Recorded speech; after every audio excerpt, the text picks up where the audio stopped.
لیکن انکار کی جرأت اس میں کہاں تھی۔ اس نے سارا زیور جو کئی تولے تھا وہ لا کر سرمد کے سامنے رکھ دیا۔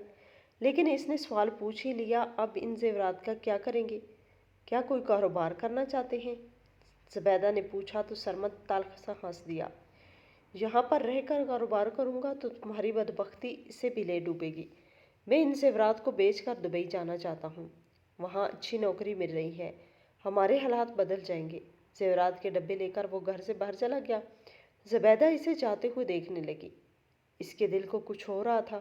حسینہ اور فرقان کا رویہ پہلے ہی اس کے ساتھ بہتر نہیں تھا، اب اگر سرمد بھی اس گھر سے چلا جاتا تو نہ جانے اس کے ساتھ کیا سلوک کرتے۔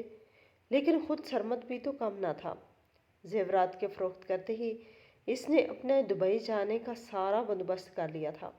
جس روز اس کی دبئی کی فلائٹ تھی وہ بڑے پرجوش انداز میں تیاری کر رہا تھا۔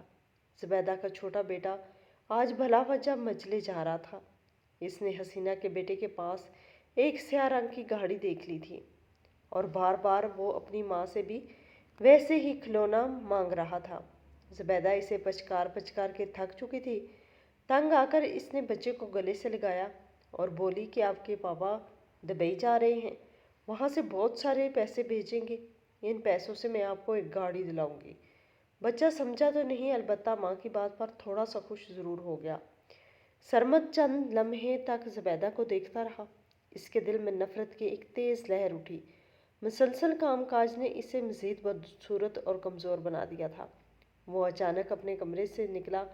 سامنے ہی فرقان اور حسینہ ہنستے ہوئے کوئی بات کر رہے تھے۔ سرمد کو اپنی یہ بھابھی بہت پسند تھی، خوبصورت اور سمجھدار۔ وہ آگے بڑھا، ہاں بھائی ساری تیاری ہو گئی دبئی جانے کی؟ فرقان بھائی نے پوچھا تو سرمد بولا، جی ہاں بھائی، مگر اس بیوقوف عورت کو دیکھیے، ابھی میں وہاں پہنچا ہوں نہیں اور یہ میری کمائی پر نظر لگائے بیٹھی ہے۔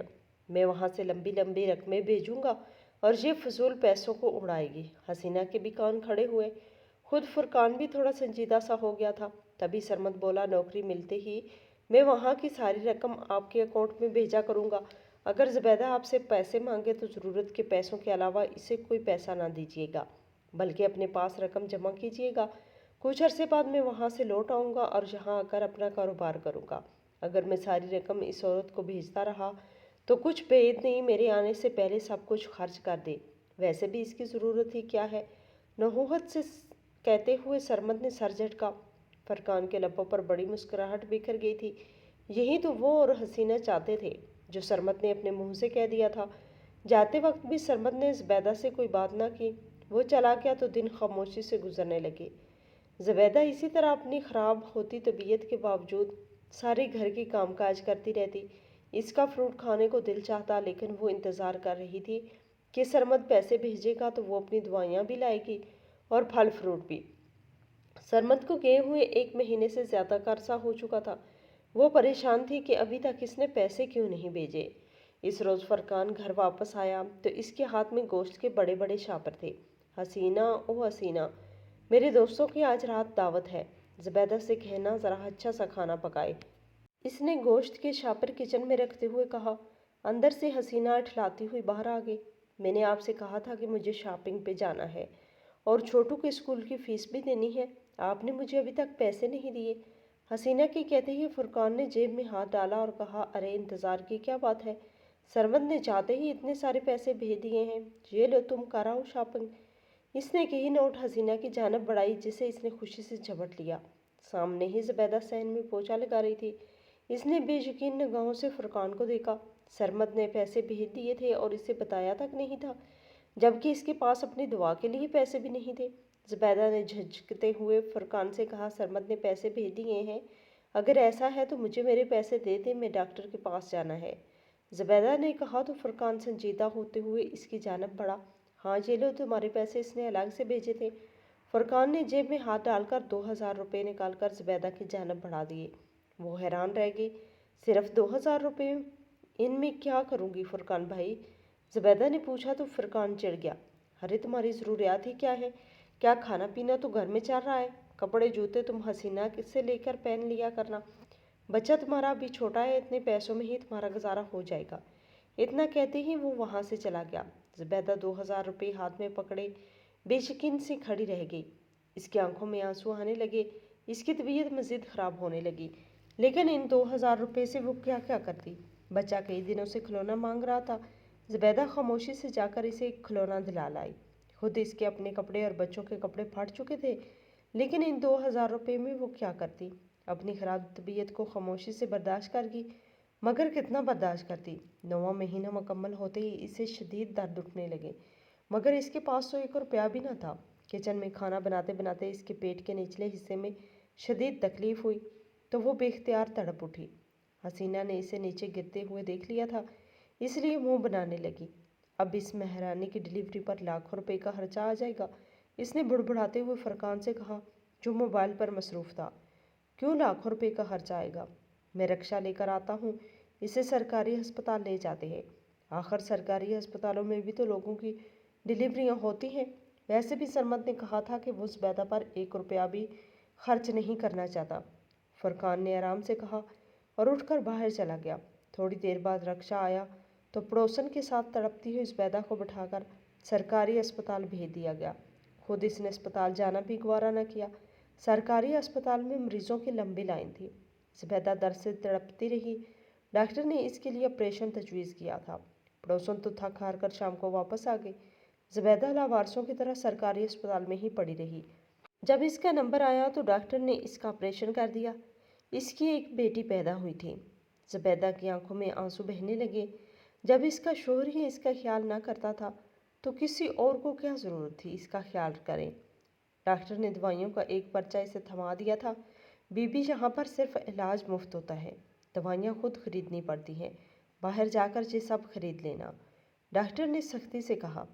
زبیدہ اٹھ کھڑی ہوئی۔ وہ جانتی تھی دوائیوں کے لیے اس کے پاس 1 روپیہ بھی نہیں آئے گا۔ لڑکھڑاتے قدموں سے وہ رکشے میں بیٹھ کر گھر واپس آئی۔ رکشے کا کرایہ دینے کے بھی اس کے پاس پیسے نہ تھے۔ گھر میں فرقان اور حسینہ موجود تھے۔ فرقان نے بادل خواستہ رکشے والے کو کرایہ دے دیا تھا۔ زبیدہ نے دوائیوں کو پرچہ حسینہ کو پکڑایا اور کہا، یہ میری چند دوائیاں ہیں جو کھانا ضروری ہے ورنہ زخم خشک نہیں ہوگا۔ سرمد سے کہیں کہ مجھے ان دوائیوں کے پیسے بھیج دے، زبیدہ نے کہا تھا۔ حسینہ نے لاپرواہی سے پرچہ سائڈ پر رکھ دیا۔ سرمد بھائی نے جو پیسے بھیجے تھے اس سے فرقان نے اپنا کاروبار شروع کر لیا ہے۔ ابھی فی الحال تو ان کے پاس کوئی پیسے نہیں ہیں، اور ویسے بھی سرمد بھائی نے خود ہی کہا تھا کہ تمہیں تمہاری ضرورت کے علاوہ کوئی پیسے نہ دیے جائے۔ اب ہم بھلا کیا کر سکتے ہیں؟ وہ کندھے اچکا کر کمرے سے نکل گئی۔ زبیدہ کا دل چاہا کہ وہ پھوٹ پھوٹ کر رو دے۔ ننھی سی جان کو دودھ کی ضرورت تھی، مگر زبیدہ کو نہ تو دوائیاں مل رہی تھی اور نہ ہی مناسب خوراک۔ ایسے میں وہ بچی کو دودھ کیسے پلاتی؟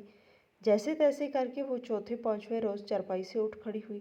دوائیاں خریدنے کے لیے اس نے اپنے کانوں میں ڈالی ہوئی بالیاں لے جا کر بازار میں فروخت کر دی، جن سے اس کی 1 ہفتے کی دوائیاں آ گئی۔ اللہ اللہ کر کے اس کا زخم ٹھیک ہوا تو وہ خاموشی سے دوبارہ گھر کے کام کاج کرنے لگی، کیونکہ جتنے دن چارپائی پر رہی حسینہ اسے ایک وقت کا کھانا دیتی تو دوسرے وقت شور مچانے لگتی تھی۔ سرمد تو ایسا گیا کہ اس نے پلٹ کر دوبارہ زبیدہ کی خبر ہی نہ لی۔ فرقان نے اس کے بھیجے ہوئے پیسوں سے اپنا کاروبار جما لیا تھا۔ اب اسے لاکھوں کی آمدنی ہونے لگی۔ اس کے اور حسینہ کے تو طور اتوار ہی بدل گئے۔ گھر میں ملازموں کا بھی اضافہ ہو گیا۔ زبیدہ پر کام کا بوجھ تو کافی کم ہو گیا، لیکن وہ اور اس کے بچے ملازموں سے بھی بدتر زندگی گزار رہے تھے۔ اس کے حصے میں اب بھی وہی 2000 روپے آتے جو ہر مہینے سرمد کے بھیجے ہوئے پیسوں میں سے نکال کر فرقان اس کے ہاتھ میں رکھ دیتا تھا۔ فرقان کے بچے اعلیٰ انگلش میڈیم اسکولوں میں پڑھ رہے تھے، جبکہ زبیدہ کے پاس اتنے پیسے بھی نہ ہوتے تھے کہ وہ اپنے بچوں کو اچھے اسکول میں داخل کروا سکے۔ تنگ آ کر اس نے دونوں بچوں کو قریبی سرکاری اسکول میں ہی داخل کروا دیا تھا۔ گھر میں بہترین کھانا پکتا، حسینہ اس کے بچے اور فرقان ٹیبل پر بیٹھ کر شان سے وہ کھانا کھاتے، جبکہ زبیدہ کے بچے ترستی ہوئی نگاہوں سے ان کے کھانے کو دیکھتے رہتے۔ حسینہ تب تک انہیں کھانا نہ کھانے دیتی جب تک وہ اس کے بچے کھانا نہ کھا لیتے۔ اس کے بعد بچا ہوا کھانا وہ ایک پلیٹ میں ڈال کر زبیدہ کے حوالے کر دیتی۔